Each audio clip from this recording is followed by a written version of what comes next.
the animal's down before it even feels the prick of the dart. Is there an antidote? What do you mean, like if you shot yourself in the foot? Don't do that. You'd be dead before you even realized you had an accident. Tengo mi hijo conmigo. No voy a hacer nada que es peligroso para él. Espera, un momento. The guy says that he wants to unload at the shore right here. He won't go any further up the river. He's heard too many stories about this island chain, and he wants to drop us off and go anchor somewhere offshore. Stories. ¿Qué tipo de cuentos? Los de pescadores que se acercaron demasiado a las islas y nunca volvieron. Sí. He's heard stories of fishermen that came too close to the island and then never returned. But he will not stay here. No me quedaré en ningún lugar cerca de esas islas. He won't stay anywhere near these islands. Se llaman las Cinco Muertes. They call the islands Las Cinco Muertes. Sí. What does that mean? 5 deaths, he says.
Welcome to Isla Sorna, a once legendary research facility 207 miles west of Costa Rica and the largest island of the 5 deaths, being located northeast of Isla Tejano and south of Isla Muerta.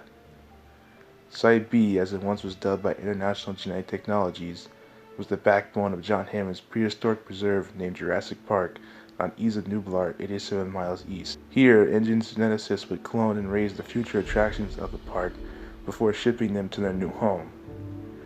I'm sure you're quite aware of the incidents which have transpired between this island's inhabitants and humans, but we assure you that another shall not happen again while our operation is ongoing.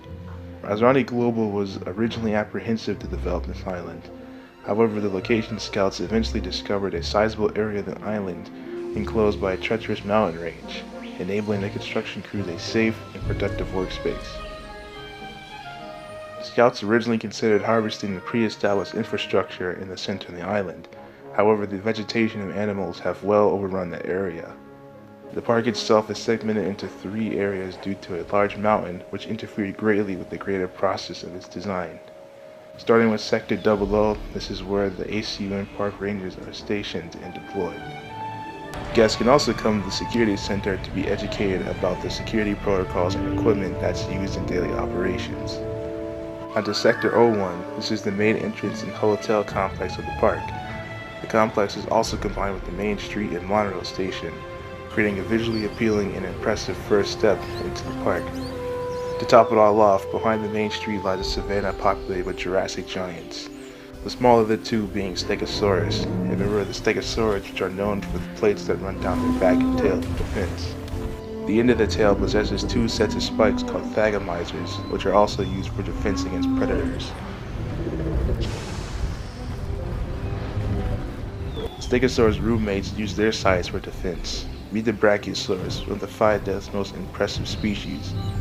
Being a member of the Sauropoda family, Brachiosaurus is quite well known for their large size and front legs being longer than their back legs, earning them the nickname of Armed Lizard.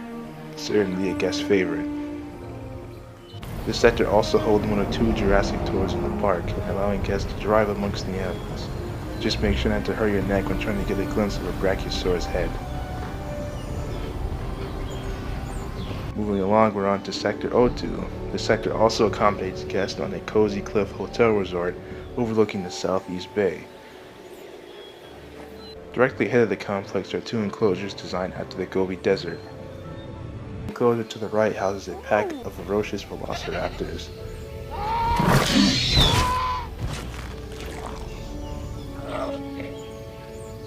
easily the most recognizable member of the Dromaeosaurids. Velociraptor carries the defining attribute of a sickle claw on their third toe. While velociraptors may look as if they should be in different tribes, we bred this pack together with a variety of different skin patterns to make them unique. The species is highly intelligent, swift, deadly, and mesmerizing. It's no wonder why guests fear yet obsess over the dinosaur. Moving to the left, the desert motif carries over.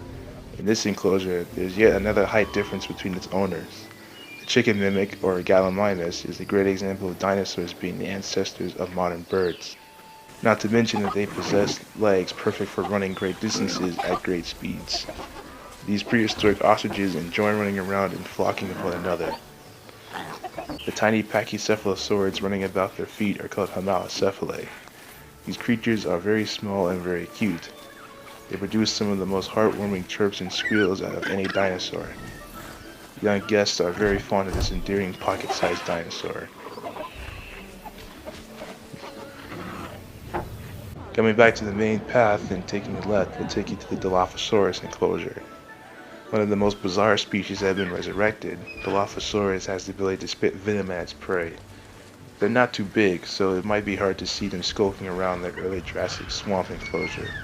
This shy dinosaur is sure to amaze you once you get to see them in action. Like the velociraptors, they are beautiful but deadly if underestimated. Next to the Dilophosaurus resides a gigantic prehistoric exhibit similar to a savanna of the Jurassic era. The horned lizard, also known as Ceratosaurus, lives here. This carnivore has a large nasal horn with two smaller horns adorning its head. Its horns were once thought to be for offense, however it was eventually discovered to be for display and mating. The skin patterns are certainly a display for the guests. Scurrying about their feet are the tiny terrors known as Compsognathus. These critters are the smallest species roaming on the 5 desks. Don't let your guard down, even though their name means elegant jaw. These animals are carnivores and could be dangerous in large packs. We originally planned to keep them in a special walk-in exhibit, however the engineers never got around to it, so they frolic in this large forest with the Ceratosaurus. Flying over to Sector 3, this sector is the largest and as such exhibits the most animals. As always, we have guest accommodations. However, these hotels are special due to offering a wonderful cliffside view of the bay, as well as our aviary, where our pteranodons soar through the sky.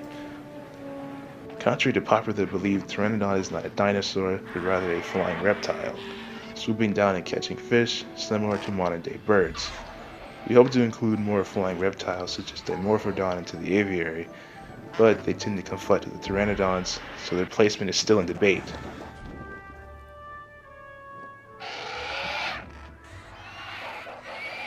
Near the aviary is the second Jurassic tour in the park.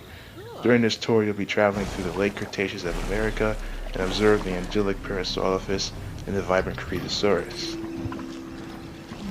These two species make an excellent pair due to their impressive size and haunting calls. Come to this attraction if you want a serene and enjoyable experience. This next exhibit is surely a must-see. Meet the fossil record's most popular carnivore, the tyrant lizard Tyrannosaurus rex. T-Rex was part of the Tyrannosauridae family, arguably the most successful family of theropod dinosaurs, alongside Carcharodontids and Spinosaurids. What made T-Rex such an amazing killing machine was its whopping bite force, incredible sense of smell, and a parasitic bite.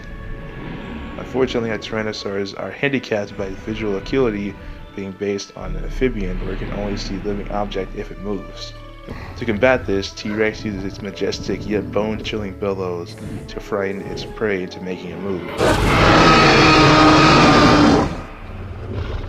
This is definitely a 5-star attraction at use of Sorna and won't leave you disappointed. Situated next to the T-Rex is its arch nemesis, the 3-horned faced Triceratops. While its popularity can be argued, its violent nature cannot. Triceratops is certainly an irritable herbivore, acting more like a bull. What is the most armored when it comes to herbivores, its fertile and deadly trio of horns has certainly proven to get the job done against predators in the fossil record. Our Triceratops have no need to be violent due to them becoming accustomed to the park ranges. Nestled beside the trikes are two heavy-hitting herbivores. The larger of the two is the walking tank called Ankylosaurus. This solemn dinosaur is one of the most well-armored, boasting a back covered in bony armor and a dangerous club on its tail. It has a soft underbelly that can be exploited by predators, practically making it as threatening as a beetle flipped on its back. The other species is the combative Pachycephalosaurus, yet another irritable creature. The Pachycephalosaurus doesn't have much to show in terms of defense from the back. However, the Pachyes have a dome made of solid bone on their heads, allowing them to ram into opponents. Their necks are specially designed to line up with their heads, allowing them to bash whatever they'd like without having to worry about a sore neck. Certainly a bizarre and blunt animal. Now that we've covered the Cretaceous North American section of the park, let's head west to the early Cretaceous of Africa. We're going to move ahead to Madagascar and visit the Majungasaurus. Like his abelisaurid brethren, Majungasaurus possesses small arms and odd proportions. What distinguishes this species is the diamond-shaped horn which rests in the middle of its head. The most disturbing fact about Majungasaurus is that their species was known for cannibalizing each other, meaning that they would eat their own kind if given the opportunity to do so. Moving ahead to the final enclosure of this showcase, this mostly aquatic exhibit features the spined lizard, Spinosaurus.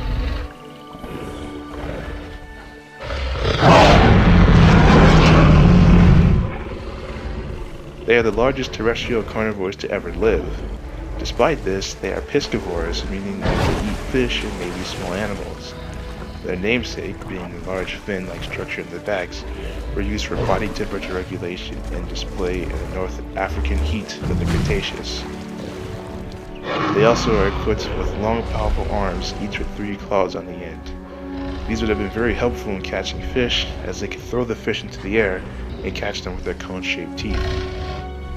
While Spinosaurus may not be as deadly as other super predators, it is still an exotic and unique dinosaur that cannot be devoid of merit.